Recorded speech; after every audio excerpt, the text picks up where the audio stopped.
इस सृष्टि में अगर कोई शक्ति अनादि, अनंत और अविनाशी है तो वे है महादेव। न उनका कोई आरंभ है, न कोई अंत। और जब शिव ने स्वयं को अनंत प्रकाश के रूप में प्रकट किया तो वही स्थान कहलाए ज्योतिर्लिंग। आज हम जानेंगे भारत की पावन भूमि पर स्थित 12 ज्योतिर्लिंगों के रहस्य, उनकी कथाएं और उनका आध्यात्मिक महत्व। तो आइए सबसे पहले हम जानते हैं ज्योतिर्लिंग का अर्थ। बहुत से लोग ज्योतिर्लिंग के अर्थ को लेकर भ्रमित रहते हैं। ज्योतिर्लिंग दो शब्दों को मिलाकर बना है, ज्योति और लिंग, जिसमें ज्योति का अर्थ है प्रकाश और लिंग का अर्थ होता है प्रतीक, अर्थात भगवान शिव का वह निराकार अनंत प्रकाश स्वरूप जहां उन्होंने स्वयं को प्रकट किया। तो सबसे पहला ज्योतिर्लिंग है सोमनाथ ज्योतिर्लिंग, जो कि गुजरात में स्थित है। सोमनाथ का अर्थ है चंद्रमा के स्वामी। कथा के अनुसार चंद्रदेव को दक्ष प्रजापति के श्राप से मुक्ति यहीं भगवान शिव की तपस्या से मिली। इतिहास गवाह है कि ये मंदिर अनेक बार तोड़ा गया, पर हर बार ये पहले से अधिक भव्य बनकर खड़ा हुआ।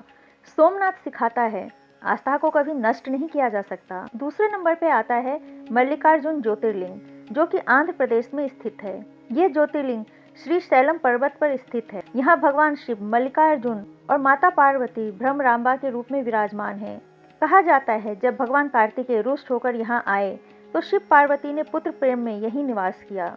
यह स्थान परिवार, प्रेम और करुणा का प्रतीक है। तीसरा ज्योतिर्लिंग है महाकालेश्वर ज्योतिर्लिंग, जो कि उज्जैन में है। यह है एकमात्र दक्षिण मुखी ज्योतिर्लिंग, महाकाल अर्थात समय के भी स्वामी। यहाँ भगवान शिव संसार के हर जीव के जन्म, जीवन और मृत्यु को नियंत्रित करते हैं। उज्जैन की भस्म आरती आत्मा को झकझोर देने वाला अनुभव है। चौथा ज्योतिर्लिंग ओमकारेश्वर ज्योतिर्लिंग है, जो कि मध्य प्रदेश में स्थित है। नर्मदा नदी के बीच स्थित यह द्वीप ओम के आकार का माना जाता है। यहाँ शिव ने अहंकार में डूबे विंध्य पर्वत को भक्ति का पाठ पढ़ाया। यह ज्योतिर्लिंग सिखाता है अहंकार का त्याग ही मोक्ष का मार्ग है। पांचवें नंबर पे आता है केदारनाथ ज्योतिर्लिंग। ये उत्तराखंड में स्थित है। हिमालय की गोद में बसा यह ज्योतिर्लिंग पांडवों की कथा से जुड़ा है। महाभारत युद्ध के बाद पांडव अपने पापों से मुक्ति चाहते थे। भगवान शिव यहाँ बैल के रूप में प्रकट हुए और पृथ्वी में समा गए। कठिन यात्रा के बावजूद यहाँ हर भक्त को अद्भुत शांति मिलती है। छठा ज्योतिर्लिंग है भीमाशंकर ज्योतिर्लिंग, जो कि महाराष्ट्र में स्थित है। यह ज्योतिर्लिंग सह्याद्री पर्वत श्रृंखला में स्थित है। यहाँ भगवान शिव अपने भक्त राजा कामरूपेश्वर की संकट में की गई सच्ची प्रार्थना से प्रसन्न होकर प्रकट हुए। भीमाशंकर ज्योतिर्लिंग रक्षा, शक्ति और अधर्म के विनाश का प्रतीक है। सातवां ज्योतिर्लिंग है काशी विश्वनाथ ज्योतिर्लिंग, जो कि वाराणसी में स्थित है। काशी, जहाँ मृत्यु भी मोक्ष बन जाती है। कहा जाता है यह नगरी स्वयं भगवान शिव ने बसाया है। यहाँ मृत्यु पाने वाला जीव सीधे शिवलोक को प्राप्त होता है। काशी विश्वनाथ मोक्ष का द्वार माने जाते हैं। आठवें नंबर पे है त्र्यंबकेश्वर ज्योतिर्लिंग। ये महाराष्ट्र में स्थित है। यहाँ से गोदावरी नदी का उद्गम हुआ। त्र्यंबकेश्वर में शिव के 3 स्वरूप ब्रह्मा, विष्णु और महादेव एक साथ पूजे जाते हैं। यह स्थान जीवन, सृजन और संतुलन का प्रतीक है। 9वें नंबर पे आता है वैद्यनाथ ज्योतिर्लिंग, जो कि झारखंड में है। इसे वैद्यनाथ धाम भी कहते हैं।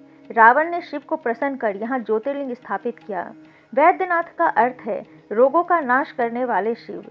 यहाँ सच्चे मन से मांगी गई हर मनोकामना पूर्ण होती है। 10वें नंबर पर आता है नागेश्वर ज्योतिर्लिंग। ये गुजरात में स्थित है। ये ज्योतिर्लिंग नकारात्मक शक्तियों से रक्षा करता है। कथा के अनुसार शिव ने यहाँ असुर दारुक का संहार किया। नागेश्वर सिखाता है भय से ऊपर उठकर सत्य का साथ दो। 11वें नंबर पर आता है रामेश्वर ज्योतिर्लिंग, जो कि तमिलनाडु में है। श्री राम ने लंका विजय से पहले यही शिवलिंग की स्थापना की। यह स्थान राम और शिव की एकता का प्रतीक है। समुद्र के किनारे स्थित यह ज्योतिर्लिंग भक्ति और मर्यादा सिखाता है। और सबसे आखिरी नंबर यानी 12वें नंबर पर आता है घृष्णेश्वर ज्योतिर्लिंग, जो कि महाराष्ट्र में स्थित है। यह अंतिम ज्योतिर्लिंग एलोरा की गुफाओं के पास स्थित है। एक साधारण स्त्री घृष्णा की भक्ति से भगवान शिव यहाँ प्रकट हुए। यह सिखाता है सच्ची भक्ति किसी भी रूप में हो सकती है। ये 12 ज्योतिर्लिंग सिर्फ मंदिर नहीं है, ये आस्था, शक्ति, त्याग और मोक्ष के द्वार है। अगर जीवन में कभी रास्ता भटक जाए तो बस महादेव का स्मरण कर लेना, क्योंकि जहाँ शिव है वहाँ भय नहीं। हर हर महादेव, जय ज्योतिर्लिंग।